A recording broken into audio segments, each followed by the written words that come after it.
بسم الله والحمد لله والصلاة والسلام على رسول الله صلى الله عليه وسلم. السلام عليكم ورحمة الله تعالى وبركاته. وتسجيلات الحسين الإسلامية مضبست عشر لها الدين الحسيني. halkanna waxaanu idinku soo gudbinaynaa casharkii 11aad ee kitaabka siirada ah ee Nuurul Yaqiin waxaana soo jeedinayaa Sheekh Maxamed Sheekh Umar Dirir.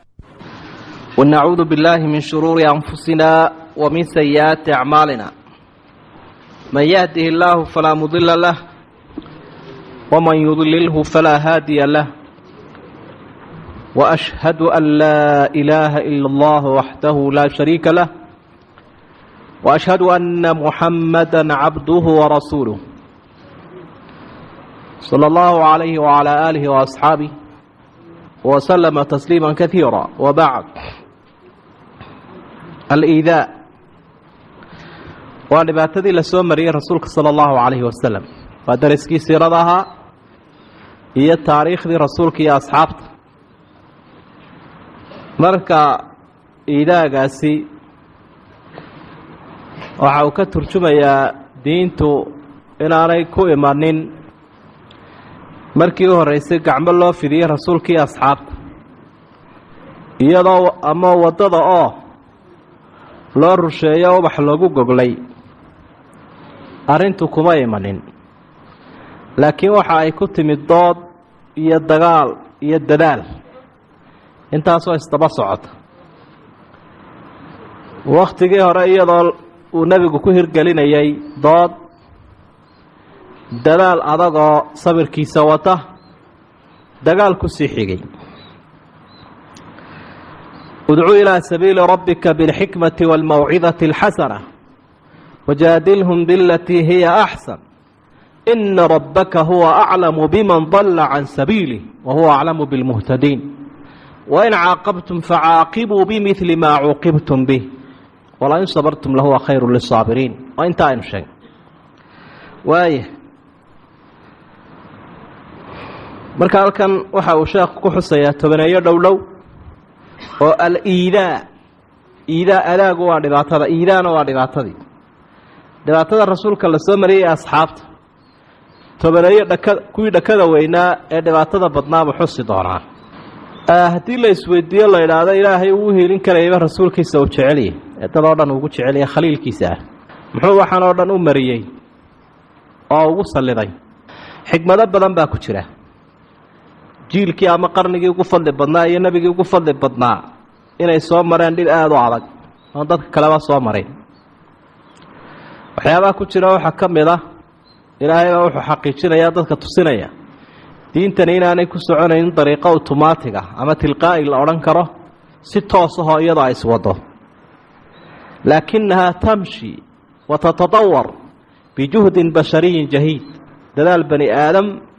oo loo guntado bay ku hirgelaysaa, ay ku soconaysa. waxaa labaadoo dhibkani uu soo maraya asxaabta iyo nebiga calayhi salaatu wasalaam, carbin bay ahayd, la carbinayay. oo berigii hore waxay ahayd dad udbahoodii iyo dhigahoodii iyo kurtimadoodii iska wata, aan laylyanayn oon carbisnayn. mid iyaga ka mida lodkooda carabta ahay marka uu soo eego far uu ku fiiqo, iyaguna 5 farood bay indhaha ka gelin jireen. dadka waxaa la barayaa bal sabirka waxa la ydhaa iyo xakamaynta naftiiyo ukaadinta. waxaa kaloo ku jiro xikmadaha ka mid a arrinkay wadaan inuu yahay mid weyn oo aan deg deg u baahnayn iyo turunturaya inuu dhiciyo baa iyadana la tusinaya. waxaa kaloo loo odhan waayo dagaalama ama loo lahaaba sabra, iyaduna inay dadku awoodaya yeeshaa wax iskaga celin karaan.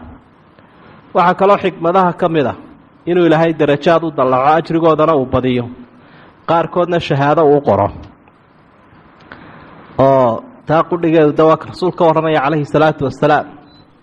ashaddu nnaasi balaan alambiyaau uma asaalixuun uma alamhalu faalamhal.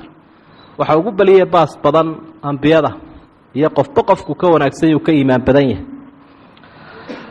axasiba annaasu an yutrakuu an yaquuluu aamanaa wahum laa yuftanuun walaqad fatana aladiina min qabli. saasay isu soo daba socotay fitnadaa iyo imtixaankaasi. waxaa kaloo xikmadaha ka mid ah kuwan inay nabsi iyo dulmi iyo inkaar iyo aafaad urursadaan iimaan laawayaasha ahay. oo gaalku waxaan u geysanaya islaamka laysa sudan maaha wax iska xikmad darro ah macnaa bilaa macno ma noqonayo waxaan laga abaalmarinaynin ma noqonayo waxaan lagu cuqubaynaynin ma noqonayo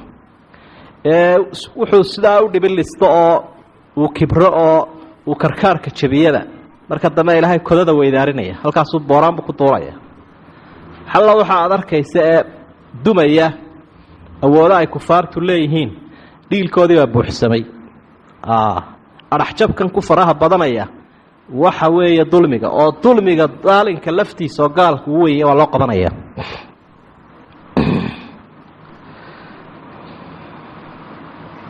xataa idaa farixuu bimaa uutuu akhadnaahum bagta faidaa hum mublisuun faquطica daabiru اlqowmi aladiina dalamuu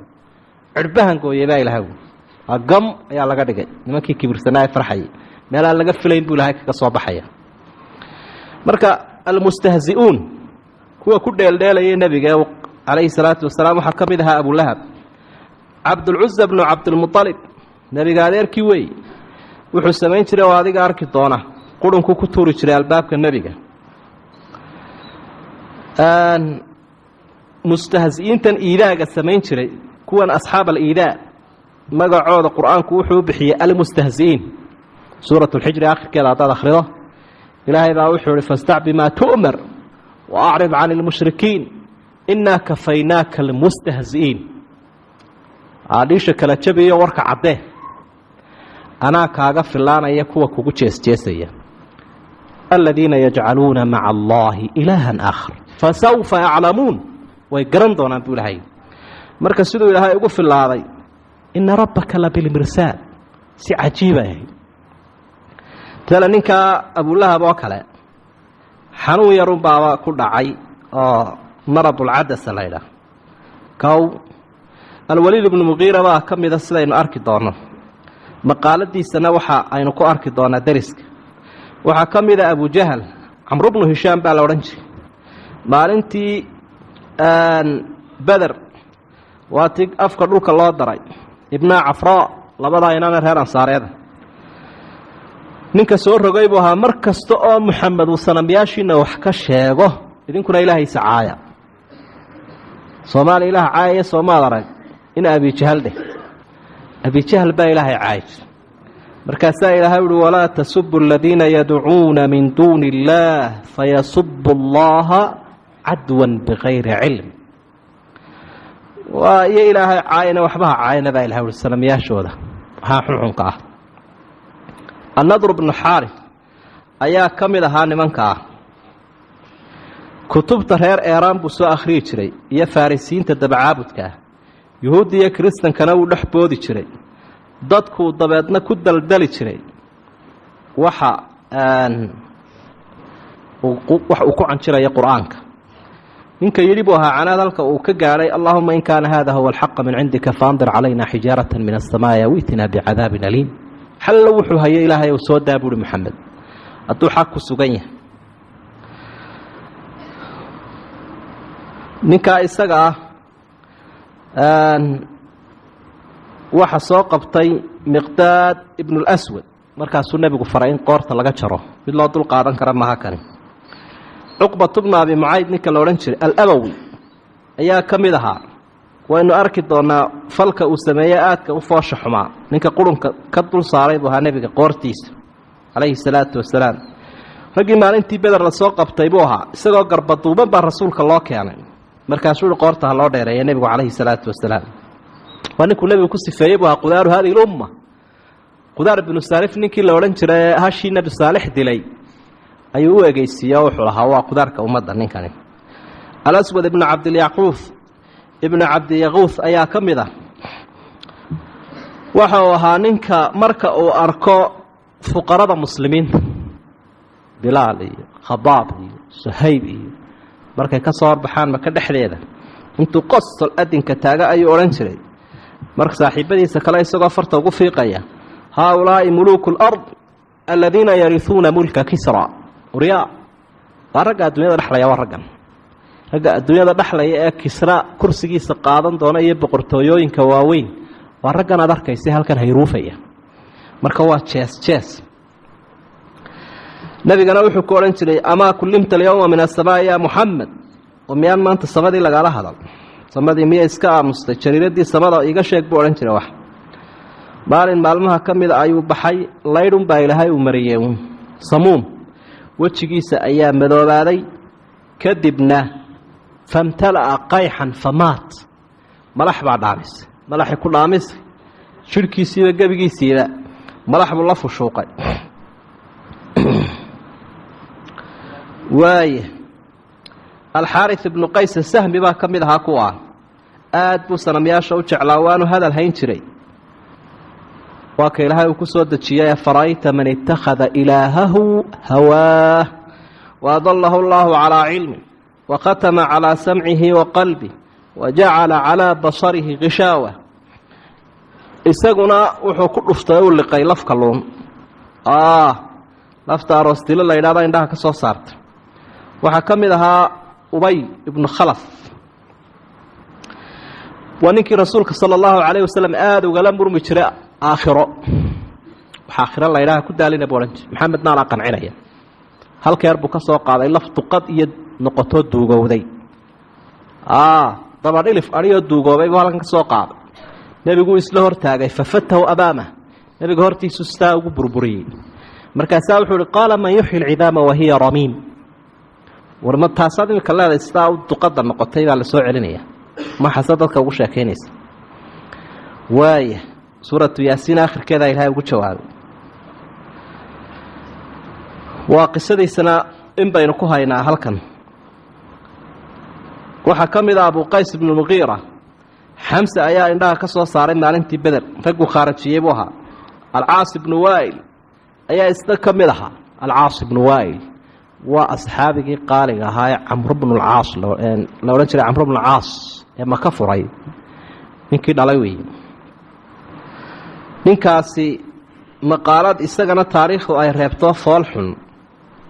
ayaa uu ka tegayoo maalintii nebiga inankiisii qaasim la odhan jiray uu dhintay ayaa wuxuu idhi asbaxa abtar maanta ayuu inaga hadhay buui oo waxa weeye u goblamay wax ragguu leeyay kaasaa u dambeeyo dhimay ka nasta ilaahay baa soo dejiyey inaa acdaynaaka alkawhara fasalli lirabbika wanxar ina shaani'aka ka kuu cadhaysani baa la yidhi huwa alabtaru isagaa goblama abtarku waa dabagooska ka aan sii tarmaynin ee dabagooska ahay adiga maaha waa isaga ficlan sidii baanay dee tahay oo xaqiiqadu waa saas weeye malaayiina shifaah tusalli cala rasuuli sala allahu calayhi wasalam wa tusallim intaasoo milyan oo dabiilood baa saacad walba nebiga ku salliyaysa laakiin kaasi waa nakuufa meeluu maray lama hayo u libdhay waxaa ka mid ahaa nimankaa iyaga ah ninka la odhan jiray ducayma ibnu cadi ibnu nawfal maalintii beder raggii garbaduubka uu nebigu dilay buu ka mid ahaa maalik ibnu ailaatila ayaa ka mid ahaa maka ayuu ku dhintay isaguna sidii kii hore ayaa ilaahay u dilay dhakadaa madaxi buuxisay waxaa ka mid ahaa nin isaguna kibirkiisu dhinac kale ahaa oo la odhan jiray rukaana ibnu cadi ibnu zayd ninkaasi wuxuu xariif ku ahaa musaaracada ila kibirku ninba meel buu ka gelayaa nin kibirku aqoontuu la gelayaa ninna adduunkuu la gelayaa ninna muruqyada sida kuwan musaaracada ee muruqa kor u kuusa iyo ruushkii la odhan jiray ilaahaygu waa muruqa buu idhahaa noocaasuu ninkaasi ahaa markaa wuxuu nebigaa waaniyo wuxuu hi ruuxan kale iska daayo maadii bixi geeljirihii odhan jiray maadii bixi afarta geela ma boobnaa buuhi oo haddii aad rag waan kala hadhnayee addee lagado bal markaa waan ka fikiri shahaadada iyo iimaanka